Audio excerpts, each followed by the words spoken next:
My dear friends, this is your Dr. Pannir Selvam on behalf of growbigconsultancy. This video is going to discuss about IMF, International Monetary Fund.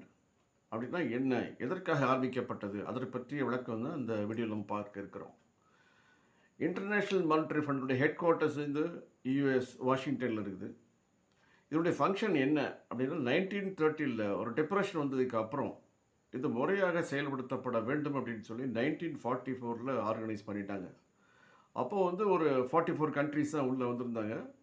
இன்றைக்கு 190 countries, அதோட participants of the staff 153 கண்ட்ரீஸில் இருக்கிறாங்க. So இதனுடைய நோக்கம் என்ன அப்படின்னா, கண்ட்ரீஸில் சில நேரங்களில் ஒரு சைக்கிளிக்கல் பீரியடு டிப்ரெஷன் வரும், ஒரு பேண்டமிக் வரும். அந்த நேரங்களில் இந்த கரன்சி இதனுடைய வேல்யூ குறையும், அல்லது மக்கள் நோய்வாய்ப்பட்டு ஒரு முடிவு இல்லாமல் இருந்திருப்பாங்க, இல்லை அவங்கள சரி பண்ணுறதுக்கு ஒரு கெப்பாசிட்டி பில்டிங் தேவைப்படும். ஸோ அதனால் there is a capital quota defined by the IMF, international monetary fund. ஒவ்வொரு கண்ட்ரிக்குள்ள எக்கனாமிக்கை பொறுத்த மட்டும் ஏதாவது கொடுத்தா இந்த மாதிரி கணக்கு கிடையாது. There is a quota defined depending upon the macro indicators as well as currency status as well as economic status. இதை பேஸ் பண்ணி ஒவ்வொரு கண்ட்ரியும் தன்னுடைய அமௌண்ட்டை கான்ட்ரிபியூட் பண்ணிவிடுவாங்க. ஸோ இந்த கான்ட்ரிபியூஷன் வந்ததுக்கு அப்புறம் இந்த ஃபண்டை தே வில் லென் மணி. இப்போ ஏறக்குறைய ஒரு 76 கண்ட்ரிஸ் பேண்டமிக் டைத்தில் வாங்கியிருக்கிறாங்க. அந்த பேண்டமிக் பீரியடுக்கு முன்னாடி ஒரு 34 கண்ட்ரிஸ் வாங்கியிருக்கிறாங்க, அவங்களுக்கு லென் பண்ணிகிட்டு இருக்கிறாங்க. இப்போ அதனுடைய ஃபண்டே, இப்போ கேபிட்டல் ஃபண்டே ஒரு $1 trillion வரைக்கும் இருக்குது. ட்ரைனிங்க்கு, அந்த கெப்பாசிட்டி பில்டிங் மட்டுமே ஒரு $303 அவங்க ஸ்பெண்ட் பண்ணிட்டு முடிச்சிருக்கிறாங்க. இது இல்லாமல் அந்த நிறுவனங்கள், அந்த ஸ்டேட்ஸ் அந்த கண்ட்ரிக்கு எந்த அளவுக்கு என்ன விதமான இன்புட் வேணுமோ அதெல்லாம் பண்ணி கொடுத்துட்ருக்கிற வரை உண்டு. ஆனாலும் they will put a very very strong condition that whatever is lent will have to be repaid promptly as per the scheduled kind of repayment to be done. இப்போ பேலன்ஸ் ஆஃப் பேமெண்ட்டில் பிரச்சனை இருக்குன்னா help பண்ணலாம், பேண்டமிக்கில் பிரச்சனை இருக்குன்னு பண்ணலாம். ஆனால் அவங்களுக்கு எந்த விதமான கண்டிஷன் இருந்தால் அவர்களுக்கு கிடைக்கும் அப்படிங்கிற மாதிரி வரையில் IMF ரொம்ப கிளியர் கட்டாக டிஃபைன் பண்ணியிருக்காங்க. இப்போ சிலோனுக்கு அவங்க கொடுக்கவில்லை.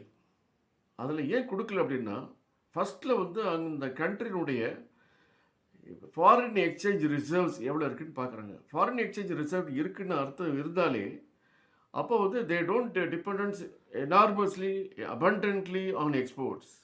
They are also exporting commodities, but they don't rely more on imports. அந்த பேலன்ஸ் ஆஃப் பேமெண்ட்டு கொடுக்கக்கூடிய அளவில் இருக்குது, பட் இப்போதைக்கு கிடையாது. பேண்டமிக் கண்டிஷன்ஸு நிலைமை இருக்கிறதுனால அந்த currency value has gone down, அந்த economic situation also gone down, people are also suffering. Okay, but இந்த பேண்டமிக் சிச்சுவேஷன் ரிவர்ஸ் ஆகி வரையில் whether the country could be able to repay the amount which they have borrowed, இதை assess பண்ணி தான் ஒவ்வொரு இடத்துலையும் கொண்டு வராங்க. ஸோ the first கேஸ் என்ன பார்த்துருக்காங்க அப்படின்னா, as far as Ceylon is concerned, the entire things was not appreciated. ஏன்னு கேட்டால் almost most of things are depreciated. So the government, the IMF has not extended any more credit facilities. Even India கொடுத்த அளவு கூட அவங்க கொடுப்பதற்கு முடியவில்லை. காரணம், அந்த 190 கண்ட்ரீஸில் கொடுத்தக்கூடிய கேபிட்டல் கான்ட்ரிபியூஷனை ஜஸ்ட் லைக் தட் கொடுத்துட்டு they don't want to be disappointed and defaulted.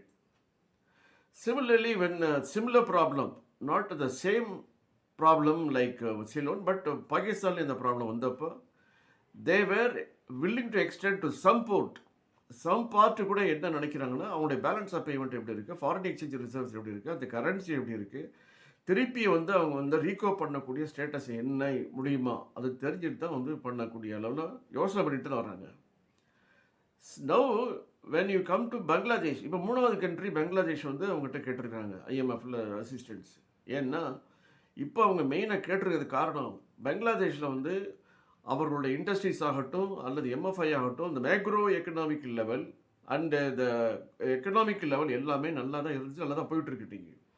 Because of the cost of the materials hiked because of the Ukraine and Russian war, அதனால் இந்த டீசல் ஆகட்டும், ஃபியூல் ஆகட்டும், ப்ளஸ் கன்சம்ஷனல் குட்ஸ் ஆகட்டும், எல்லாமே வந்து import வந்து காஸ்ட்லியாக இருக்கிறனால the people have found some inadequacy of funding. But இந்த இன்அடிக்வசி அவங்களால மீட் அவுட் பண்ண முடியுமா அப்படின்னு அவங்க வந்து ஸ்டடி பண்ணுறாங்க IMF. But they have found that it is possible based on the macro level of indicators, as well as their prosperity to achieve the economic growth. It is also nearby, so which is always impetus for the growth of the country like Bangladesh. So now Bangladesh, they have extended the discussion. The IMF has been prepared enough to lend money for the economic problems, as well as the inadequacy of deficits. So இந்த டெஃபிசிட்டுக்கு அவங்களால fund கொடுக்க முடியுங்கிற முடிவுக்கு வந்ததுக்கு காரணம், the country has got some kind of indicators as well as the level of growth which is possible to achieve the short period of time. So what we have learned from that is what is IMF and how many countries are involved in it, how the fund is generated, and who are all eligible to get the fund, and what are the purposes for which the amount will be lent, and why they are very sticking on getting back the money, because always they want to build this IMF funding very strong, because they do not fall into deficit. They always have an aim of having a very safeguarded and sufficient and sustainable level. Even if people or the country requires some sort of training or capacity building, they are coming forward. Even in the crisis, because of the pandemic, because of natural calamity, they will extend their help.